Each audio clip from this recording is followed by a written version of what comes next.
This is my story. It's a story of new seasons, a story of doors opening and doors closing, a story of opportunities that didn't always look the way I expected, but above all, it's a story of trusting that God provides, that He has a plan, and that His way is always better than mine. When I look back now, I can see God weaving together moments that at the time seemed completely ordinary.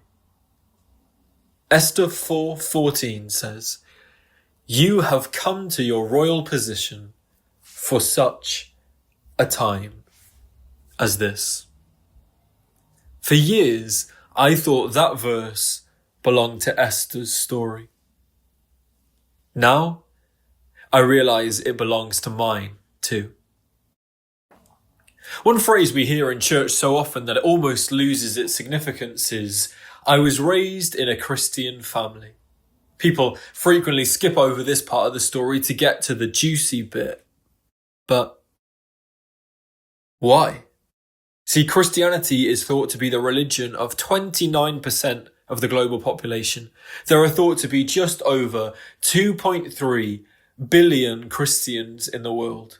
In the grand scheme of things, in a world of 8.3 billion people, 2.3 billion is not that high. And yet, I was born to two parents who loved God and were committed to raising their children to know Him. That wasn't luck. That was grace. Deuteronomy 6:6-7. "These commandments that I give you today are to be on your hearts. Impress them on your children. Talk about them when you sit at home and when you walk along the road, when you lie down and when you get up." My parents did exactly that. Long before I made any decisions for myself, God was already providing for me. I could end there, and we could all learn to celebrate that as our truth. But I won't. I can't. See, that might be the beginning of my story, but it's not the end. That's only where my journey with God started. Fast forward a few years, I attended a Church in Wales primary school in Wenvo, and despite being painfully shy, I somehow, in year 6, became the school's very first head boy. That's not really relevant to the story, it's just a flex, but year 6 is a strange year. You're the oldest in the school one minute and preparing to become the youngest all over again the next. At the time, it just felt like another year, but when I look back now, I realize it was laying foundations for what God had in store for me. Growing up, I played football every week, twice a week. I'd put on my jersey, get together with my team and go out and represent our little village. I played a short stint in goals, but despite really wanting to be a midfielder, I played the majority of my time as left back. Defence. No glory there.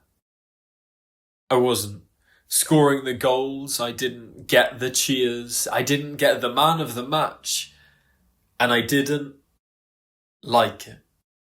Now, that's not to say I didn't get recognition. One of my proudest sporting achievements, probably my only sporting achievement, was receiving the Coach's Player of the Year award. To this day, I don't really know whether I got that award for being a great player or for just being the one polite kid who didn't argue with the coach, but either way, I will take it. Looking back though, I can see something. Recognition mattered to me. Far more than I realised. I was seeking validation in the opinions of others. And that didn't leave me with football, but more on that later. I was quite a bright kid, words came naturally to me, but something that hasn't aged as well with me was my apparent aptitude for numbers. I am terrible with them now, but back then, somehow I was placed in the advanced maths group. This class was taught by a teacher called Mrs. Briscom. That woman probably has no idea how she went on to define the rest of my life. She, without even knowing it, would go on to change the direction of this young child's life forever with a single sentence. I joined the after-school drama club. Honestly, I can't remember why. Perhaps it solved an after-school childcare problem. Perhaps there was a girl I fancied in it. If I'm honest, at the time, both are equally plausible. Our first production was a fairy tale review. I was cast as Buttons from Cinderella, the lovable sidekick that works for her dad, Baron Hardup. After weeks of rehearsals, I never actually performed. I'd double booked myself at 11 years old. I mean, I was on a UK tour with a Christian artist called Rebecca St. James, so I wasn't that gutted, but apparently, for me, acting just wasn't meant to be. Later that year, we did our Year 6 Leavers Assembly. I played Renee from Allo Allo. Because, of course, why wouldn't you pick that for a bunch of 11-year-olds in 2007? After the show finished, my teacher came up to me and said, "Mrs. Briscom told me to tell you that she thinks you're born to act." Think about it. Now, I did. For less than 5 seconds, I went back to wanting to be an archaeologist because I thought it would make me like Indiana Jones. But a seed had been planted. One that would come into fruition 2 years later. In year 8, age 12, a girl that had been in my class all through primary school and now in my class in high school said, "I've just started in a theatre school. If you fancy joining." Think about it. In that very moment, everything seemed to align. I remembered that teacher who told me that I was born to act. Sometimes we underestimate the power of our words. A single sentence of encouragement can change the direction of someone's life. Hers did. Never say that things you say to children, both good and bad, can't go on to change their lives. So, I started attending a theatre group and we rehearsed for a 12-minute version of the musical Blood Brothers that would be performed in what was then Her Majesty's Theatre in London's West End. Funny thing was, my parents had never actually heard me sing, and yet there I was about to have a solo on a West End stage in front of 1,200 people. I've always said, a bit late to find out if I was rubbish, but thankfully, it all worked out. And there, on that stage, I felt something I'd never felt before. Purpose. For the first time, I genuinely believed I was doing what God had created me to do. I felt deep down that I had been born for such a time as this. So I threw myself into productions. I chose GCSE drama, then A-level drama. Everything was geared towards one goal: drama school. Even my other A-levels were chosen because I thought they would help me become a better actor. Nothing else really mattered. When a careers advisor asked me what I wanted to do, I answered immediately: actor. She smiled politely. And what's your backup plan? I remember thinking, I bet you didn't ask the future doctors that. Instead, I replied, I don't have one. If I have a backup plan, I'll use it the moment things get difficult. When I visited my dream drama school, they encouraged applicants to take a gap year before auditioning, so I did. I took a job in a school for children with additional needs. Whilst I was there, I started their first ever drama club. Together we wrote, rehearsed and filmed our own version of Peter Pan. To this day, it's one of the achievements I'm proudest of. When the film was shown in assembly, those children stood together and took a bow. The entire school erupted.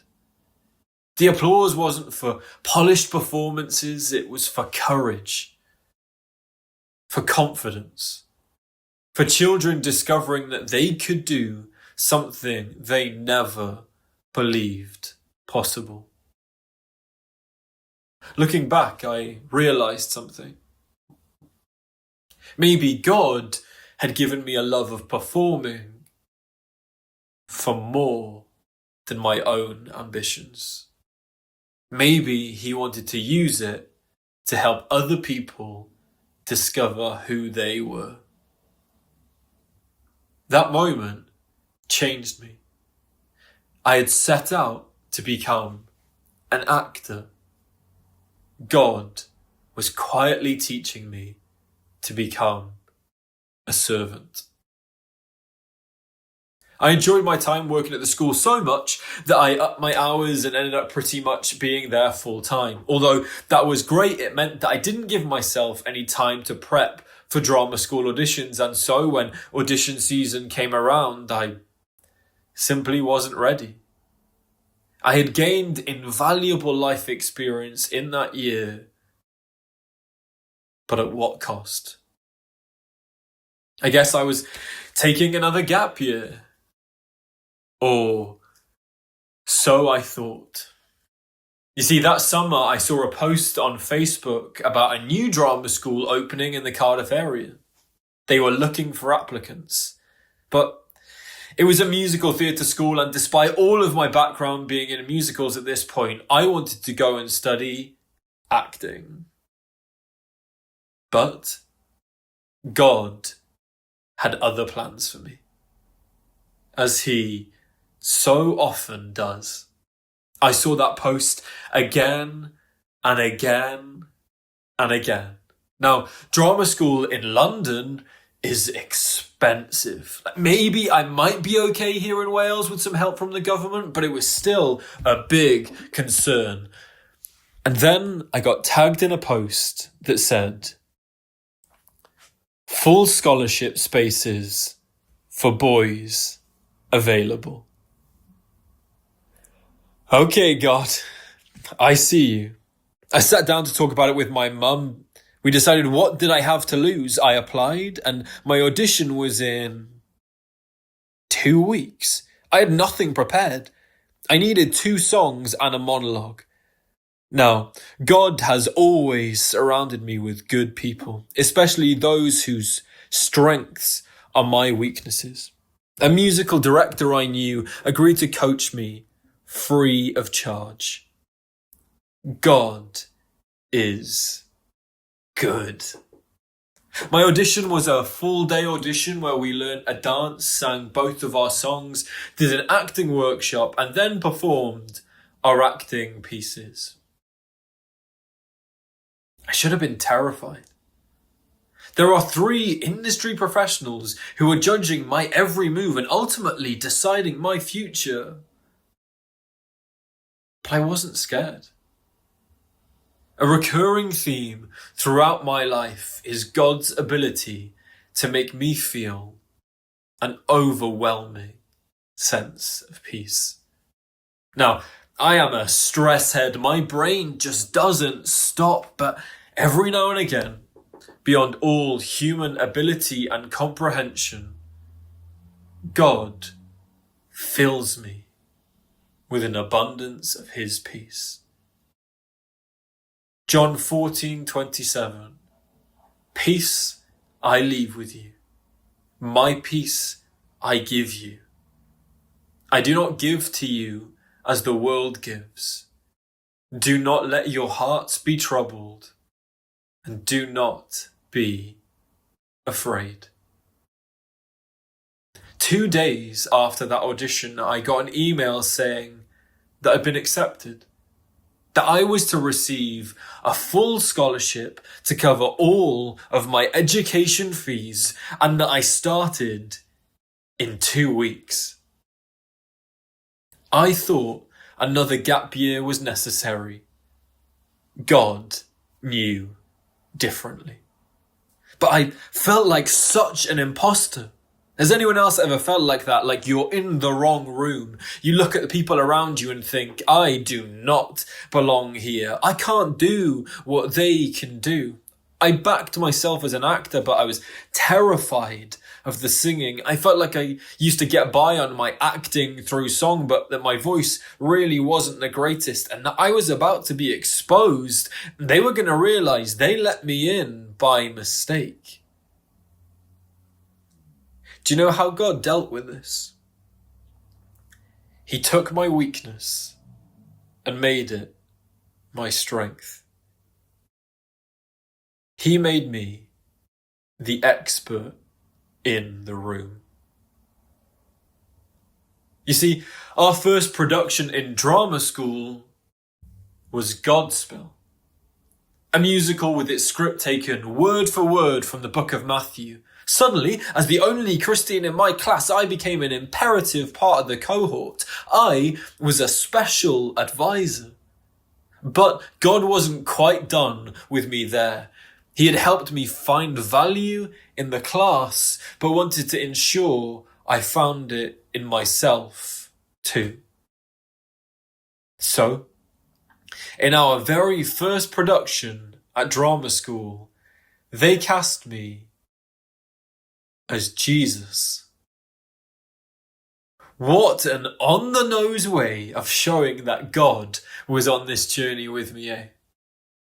Throughout my time at drama school, I was blessed with part after part in our productions, but even by the 3rd year, I still didn't feel like I was good enough. The enemy kept filling me with the lies that I would never make it, and there was no part in a musical for me that I could ever actually play in the real world until there was.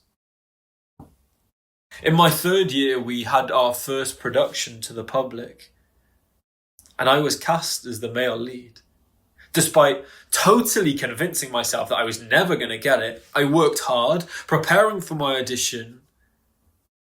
And there it was. My name at the top of the cast list. God is good. Now, this was a meaty part. God had brought me through 3 years of drama school of parts I felt like I shouldn't really play, that were testing my weakness, to now give me this, an actor's part in a musical. God was saying, look at all you have done. You rose to the occasions. You proved your doubts to be wrong. You did all that was asked of you. Now show them what you can do. I loved that show and I loved that part, but unfortunately for me, the stage started to mirror reality, and just after the show finished, like my character on stage, I had a breakdown. Now, I want to clarify that this isn't because I'm some sort of method actor who made himself get into the head of the character. It was totally external factors, but sometimes it is funny how life imitates art and art imitates life.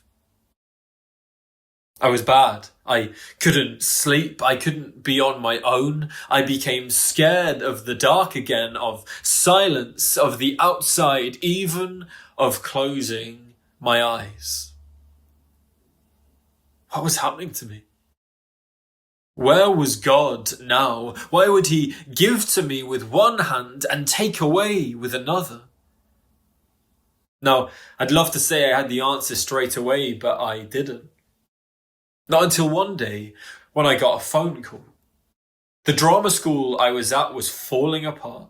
There was a chance we wouldn't even be given our degrees, and surely even more so for me now that I was absent. We were all terrified. See, 90% of the industry is reputation. We didn't want to enter show business with a terrible name attached to us, but it was too late. Or was it? See, one day I was lying on my grandparents' floor when a message came through from an external teacher who came in every now and again to teach us acting through song, asking me to call her. Now, she was an external teacher to me, but she was also the head of musical theatre at the Royal Welsh College of Music and Drama.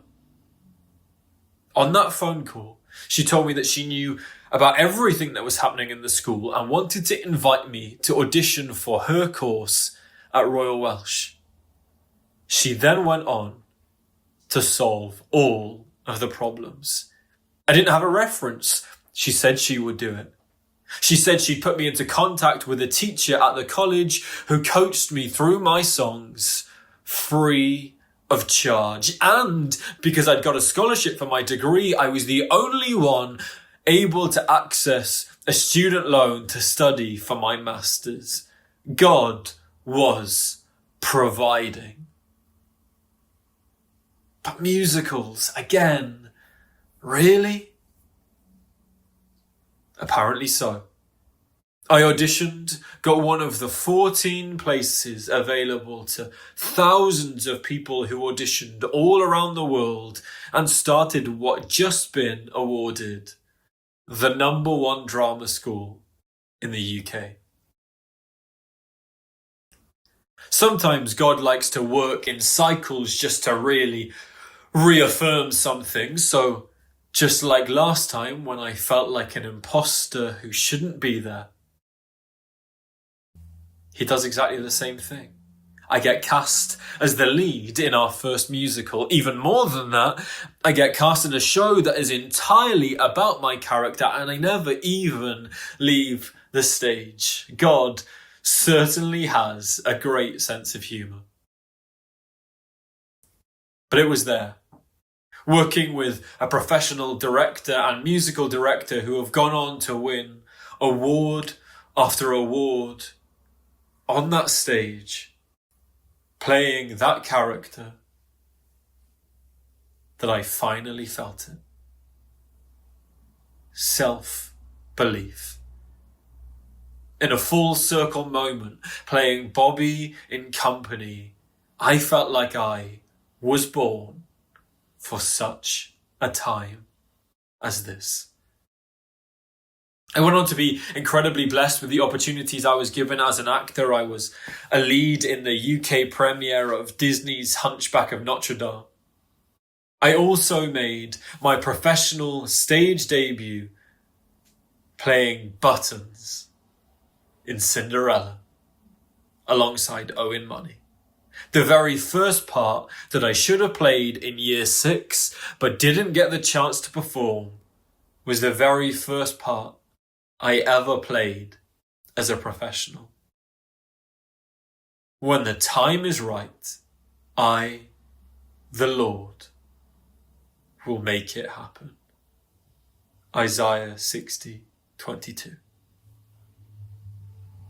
I went on to work for the Welsh National Opera, performed shows for schools around the UK, live streamed shows, I was on stage, I was in front of the camera, and I even managed to work through lockdown when the majority of the industry came to a complete standstill. But something just wasn't feeling right. In 2023, I left my agent. That's a risky thing to do as an actor without another one lined up, because for anyone that doesn't know, they get you all of your work. But I felt something niggling inside me. I wasn't entirely happy, and so I told her that I was taking a break from acting. I was done with the hideous cycle of employment, then unemployment, rejection after rejection. I just didn't want to jump back on that conveyor belt again. Then, not that long afterwards, I got a message from someone I once worked with telling me that a company wanted to see me for an audition to play the prince in Cinderella. From Buttons to the Prince, I'm going up in the world. Little did I know at the time that I was the only one they were seeing. I mean, I think I was, because they offered me the job there and then in the room, unless I just managed to blow them away that much that they didn't see the others. Some poor blokes sitting in the waiting room outside just got sent packing. Again, like so much of my journey has been, it was very last minute, and so I had to book my accommodation to go and move to Pontardawe for a month. I remember so clearly being on stage one day and thinking, I can't believe I'm getting paid for this. I grew up doing this for free. This really is my dream come true. And it was. Then, one day after the contract had finished, January, I woke up and clearly felt that it was time to close that door. I never really make New Year's resolutions, but that year I'd so clearly heard the words, be open to opportunities that come my way. Now, obviously, that had made me really excited for what was to come. Oh man, I am going to take the stage by storm. This is my year. So many doors are going to open for me then, aren't they? But like I said, a few days later, the conviction I had felt was that it was time to close the door. What? It was time to close the door on something that I had committed my whole life to? Are you crazy? I can't do that. Do I even want to do that? Besides, everyone will just think I'm a failed actor.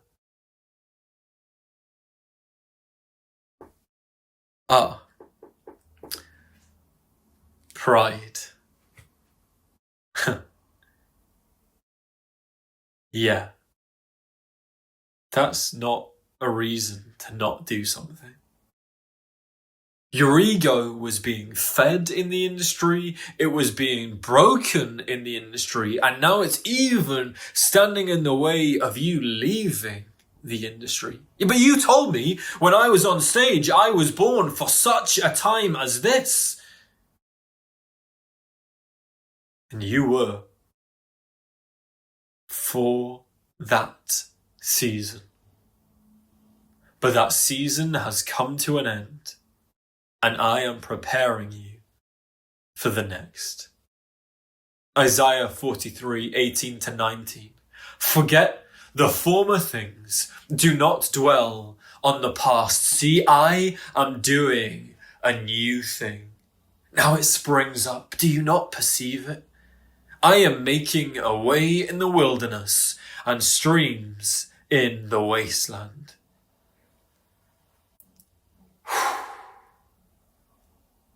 Wow. But how could my dream be a wasteland? How could it even feel like the wilderness? Then God opened my eyes to every excuse I had made to not go to a workshop I should have gone to, every audition I hoped that I wasn't successful for, every time I watched my friends on stage in our local community and longed to be on that stage instead with them. The dream had faded because the joy had gone. It was time for me to find joy once more. Throughout drama school and alongside acting gigs, I taught at theatre schools. Great, this was obviously what God was making way for me to do. I felt like I was being called to teach and to really lean into that. That was my new purpose. So I got straight on the phone, messaged my boss to say, hey mate, I'm stepping back from acting, so I'll now have loads of time for teaching. Happy to pick up as much work as there is going. To which the reply was, we actually don't need you anymore. Wait, what? But I've been working there every Sunday for years. God has literally just told me I'm going to teach. What is happening? What am I supposed to do with my Sundays now?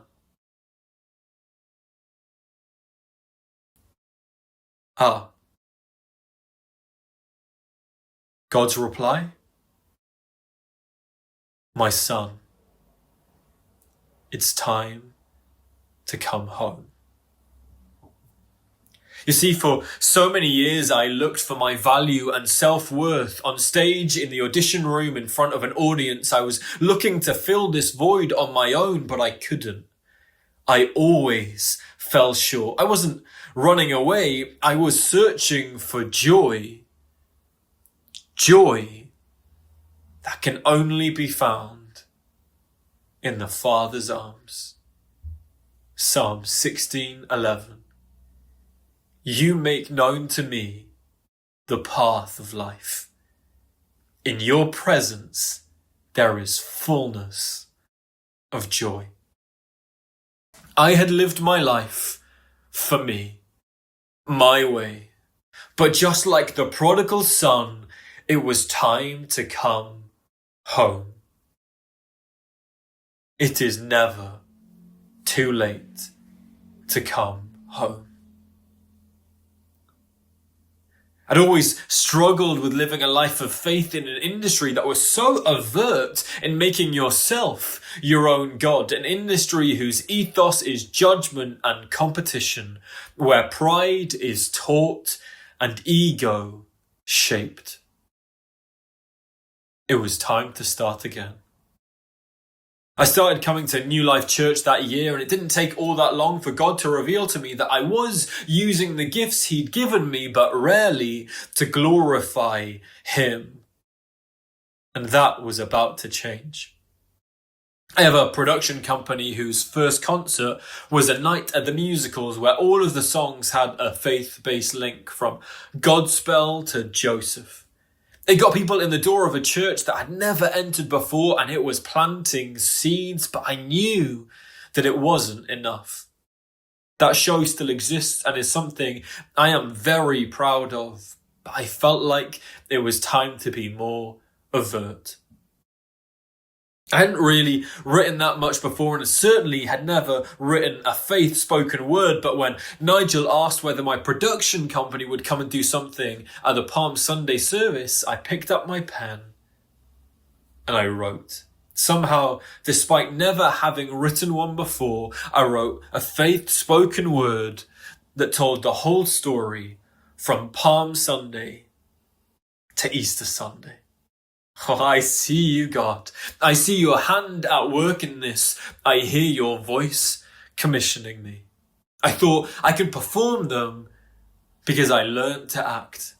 I can write them because I spent so long with a script in my hand. You didn't waste my time. You taught me skills for a different purpose than I'd ever realize. A new season is starting. I have faith in your plan. A couple of weeks ago, I went to a spoken word and music event run by Christians. Last week, I met up with a Christian spoken word poet to talk about how we could gather more Christian creatives together to not only collaborate, but also just encourage. Since I started writing my This Is My Story, I felt a real calling to explore how I can use my skills as a writer, director, and performer to work in collaboration with my faith in this next season. You see, God is a God of new seasons. He is a God of new beginnings, and He is a God of new life. So church, if I can encourage you in any way today, if you take anything from my story, I hope that it is this. Trust in Him. Listen to His voice. Be willing to go on the journey with Him, His way, not your way. It may not look as you expected, but with His grace and mercy, it will be a wonderful ride. God has brought me to where I am right now, bringing all I have learned on this journey and putting it into practice. I am running an accessible theatre company for children and adults alike. I am an acting teacher. In a moment of irony to my younger self, I am even a singing teacher. I direct our shows. I am back on stage doing shows with my friends. And most importantly, I have found the joy once more. And I can proudly say again that I was born for such a time as this.